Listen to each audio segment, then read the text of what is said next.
fruitful engagement with the Organization of Economic Cooperation and Development of the EU Commission, where issues of gas flaring, funding and investment to the Nigeria's oil and gas sector were discussed. The challenges that we are having is that of developing the infrastructure to make sure that every molecule of gas taken is used for the good of the country. And so I solicit the cooperation of the European Commission to come to assistance and release the fund, the financing that they have been doing with other countries into our country, Nigeria, so that they will be at par. With reports showing how Africa is left behind in the investment in renewable energy in Africa, ambitious mitigation plan, the said is good, but adaptation is critical for Africa's survival. In Baku, Azerbaijan, Charles Alpha, NTA News.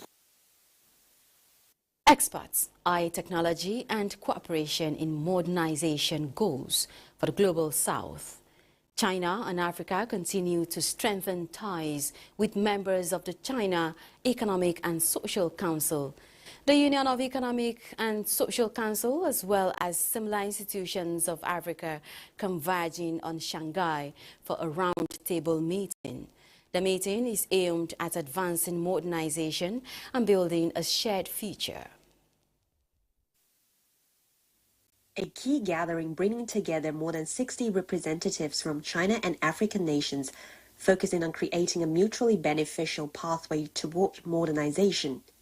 Wang Zhongfeng, chairman of the co-host organization, the China Economic and Social Council, stresses that the event aims to reinforce Chinese President Xi Jinping's vision of the partnership announced at the 2024 Beijing Summit of the Forum on China-Africa Cooperation, or FOCAC.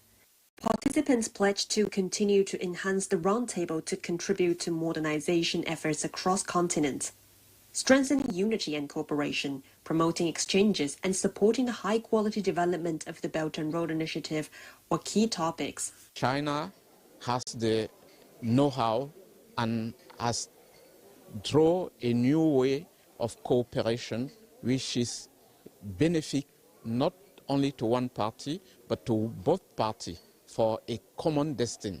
So what we carry out from this conference is that we as Africans have to count on China cooperation and sincerity to reverse the world order that is repressive and that cannot allow Africa to develop. Throughout the roundtable, delegates also highlighted the importance of advancing technology and sustaining fair global practices. It is in this technology divide that we think China can play a bigger role. And globalization means China and all those who want to help Africa must allow Africa to leapfrog the technological divide that is existing today.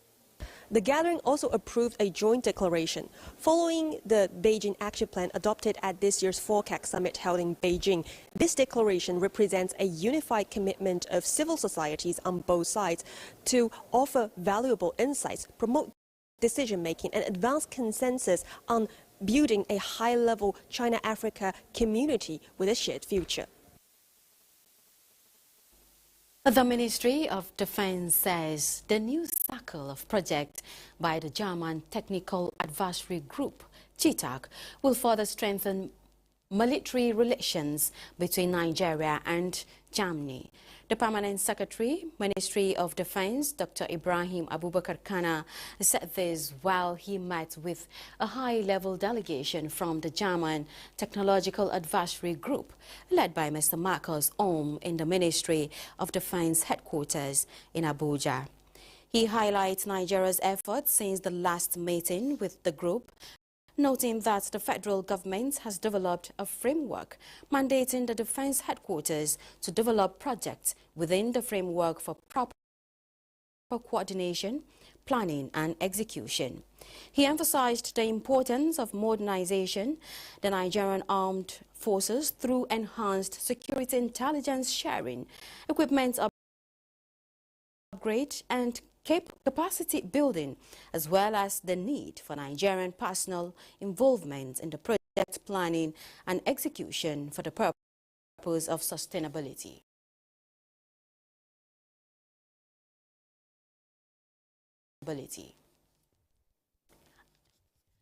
The Energy Commission has inaugurated West Africa's first near-zero energy building at its head office in Accra. The €1 million state-of-the-art facility, which can generate its own power from solar energy, was constructed largely with local materials and is funded by the German government. The building utilizes 88% of the energy it produces, with plans to feed excess energy into the national grid once Ghana's energy metering policy is fully implemented. The facility is expected to be a model for housing developers as the country moves towards its 2070 net zero emission targets. Beyond 7 as the Energy Commission's head office, the facility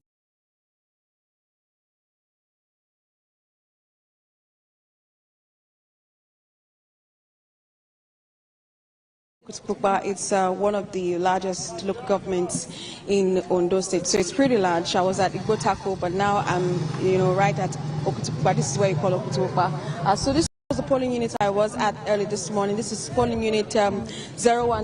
That's polling unit 10, Ward 13, and this is where we had some sort of chaotic scene. Of course, election is over, voting is over, and you can see how peaceful this area. This is the Olale quarters. And so what you have there now is INEC ad hoc staff cancelling some of the sheets that were unused for this election. That's the ballot papers. And so that's what they're trying to do. And you see the party agents there just waiting for them to collect the results. Sorting and counting ended a couple of minutes ago.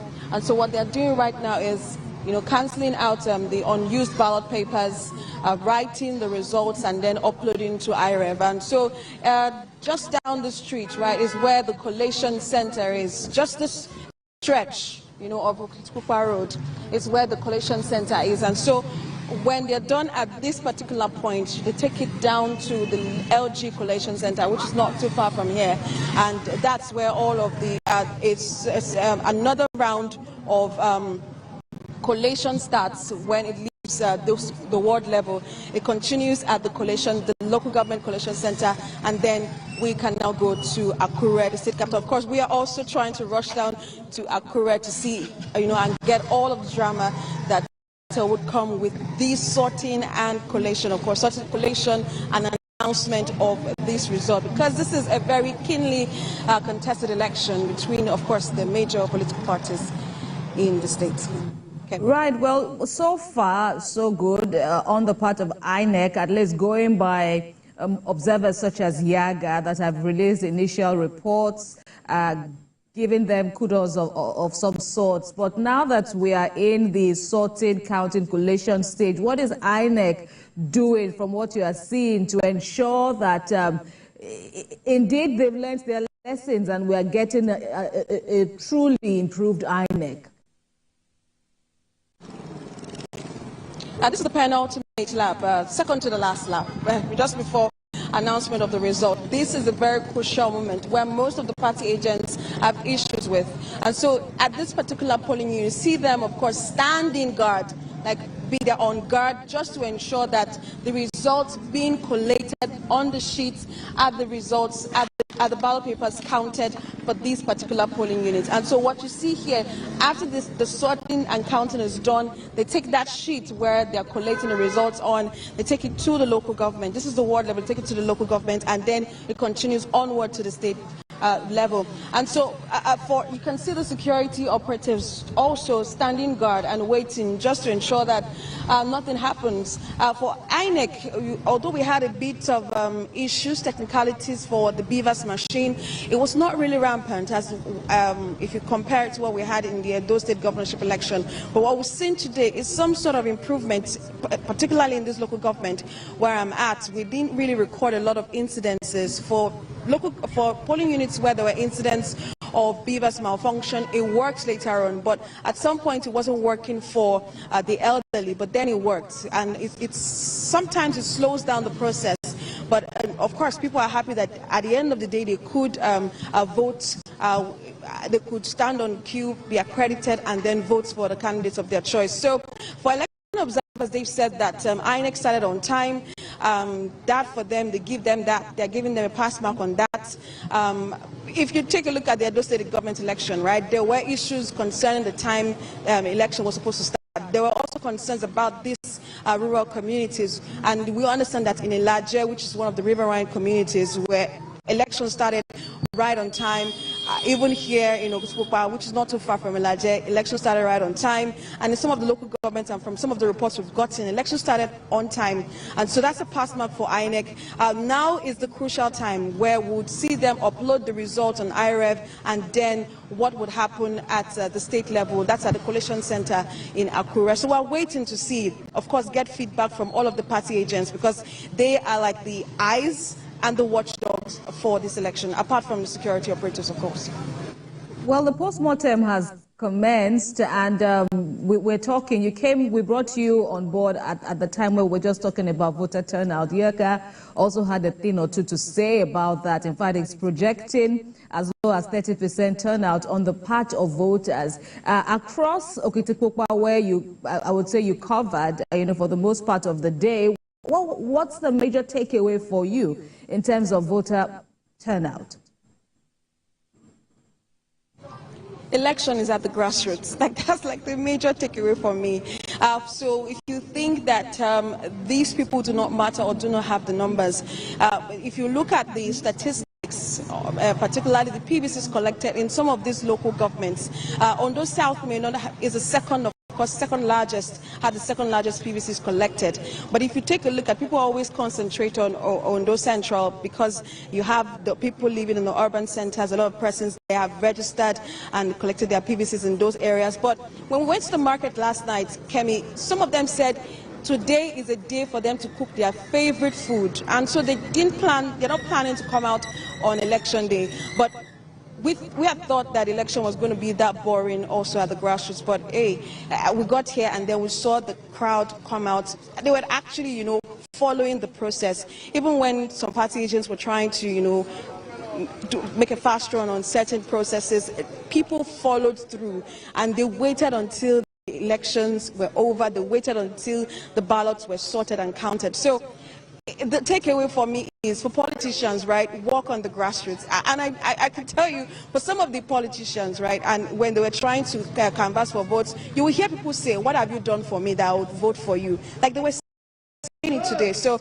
it's the takeaway for me is that, politicians should also understand that election is at the grassroots. It's the people at the grassroots in these rural communities that can actually garner the votes needed to win. Maybe not necessarily, right, the city centers, that's at the state capital, maybe not necessarily, because you have the elites there who may not trust the democratic process. Sarah Ayeko, all right, you've already given us a sense of what the rest of your day will be like. Let's just leave you to get on with that. Thanks a lot for the updates from your end. We look forward to hearing from you all, hearing more from you all. Let's come back to the studio now for more discussions. Of course, Jide Ologun, as well as Chris Kende Nwando are still very much here with me. In the meantime, let's also check out, let's see some more of the sights and sounds coming in from Okitipupa, where our reporter Sarah Ayeko just brought us updates from. She says sorting is underway, and we are seeing a glimpse of that now. Shortly after that, Sarah says we will finish up from here and then move further down the street for the collation from Okitipupa before all the votes and all the results will be taken to the state capital, Akure.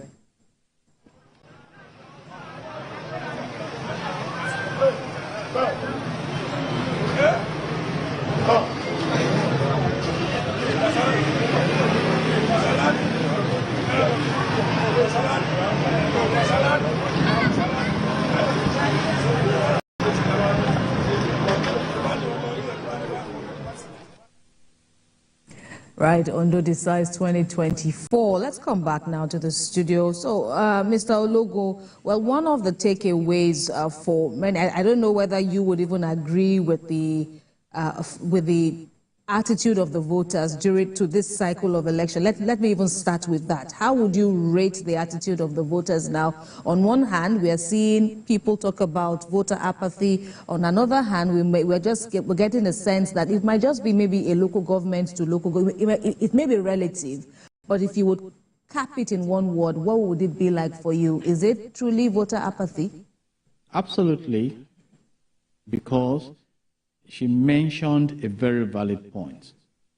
Accountability requests may not be so prominent, but passively, people are beginning to ask themselves, okay, we've gone out several times, what have we gotten in return? Because whether we like it or not, an average voter understands the essence of democracy as the government of the people, by the people and for the people. And the big question today is that, is it really about the people?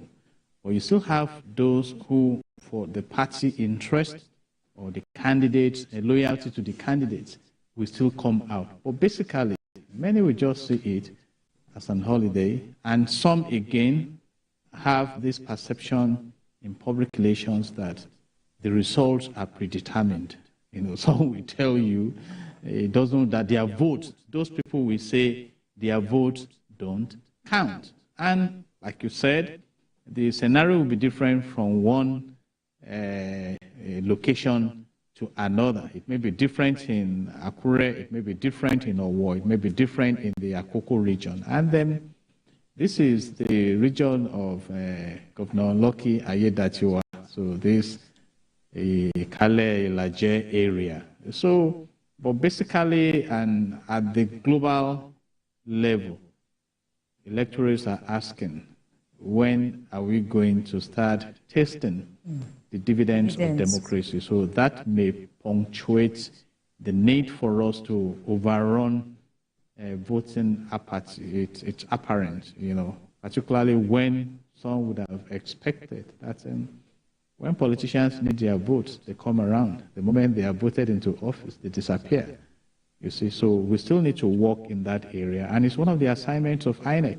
We tried some years ago to engage the people on voting apathy, but they almost took us as government. And we told them we are not government. You know, we went out on behalf of the Nigerian Institute of Public Relations at that time that, hey, even when we expect the transformation in the governance profiling of the nation, we must be involved. It's your civic responsibility to come out and vote. And we hope that we improve as we go into the future. And again, those who are elected in the office, they also have the roles to play to give people the reason to come out and participate in this civic responsibility. Absolutely. All right, so let's head back, gentlemen, to Ondo State. One of our correspondents, another of our correspondents, Ibrahim Alege, is live for us now. I understand that you are in Omifon area of Odigbo local government area of Ondo State. Give us a sense of what's happening there now. Yeah, thank you very much, Kemi. It's done and dusted here in Omifon. Specifically at Unit 13, Ward 8 in Odigbo local government area of Ondo State. The ballot papers have been sorted and counted, and in fact, everybody has left. All the representatives of the political parties have signed the results paper, and all of them have dispersed to the collation center, the local government level.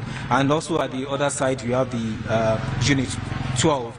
And it's also done and dusted there. So in this particular area, everything is over, and virtually everybody has left the venue, their respective polling units. So it's been all good and fine. But with the result I'm having here, it also speaks to the turnout of voters. Very low. So I'll give you an example of this particular, polling unit.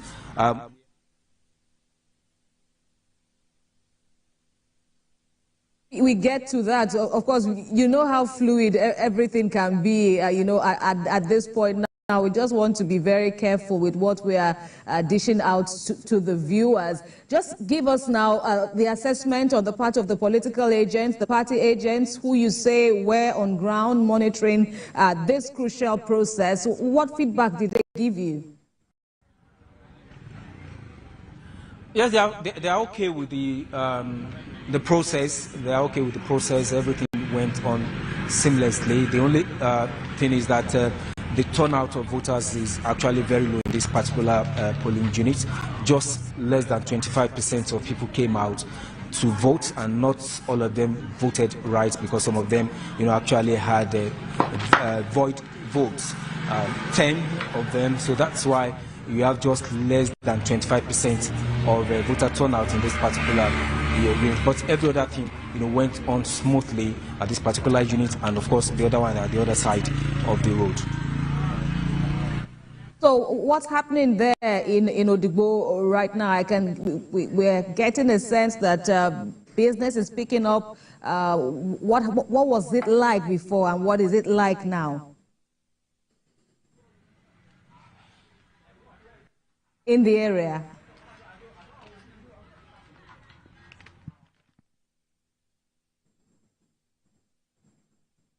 Ibrahim, are you there? Hello, Ibrahim. Can you hear me? Okay, let's come back to the studio. Of course, from what we are seeing now, voting has since ended, and in some areas, according to Ibrahim Alege there, who is in Odigbo local government area, voting counting have ended, and we understand it will be now time for all these results to be transmitted to the state capital, Akure, where all local governments will bring in their results, and then we'll get formal announcements of how the election went down in Ondo State. Back to the studio now. So, Chris, voter apathy, you say you are not exactly surprised. For some people who exhibited this negative trend, they are like, we all know what it means. From what Mr. Ologu also explained, we've been down the road, over and over again. Just before we continue, Alega is back. I was asking Ibrahim, so how is the town now that they've done their civic duties? What are they telling you about their expectations moving forward?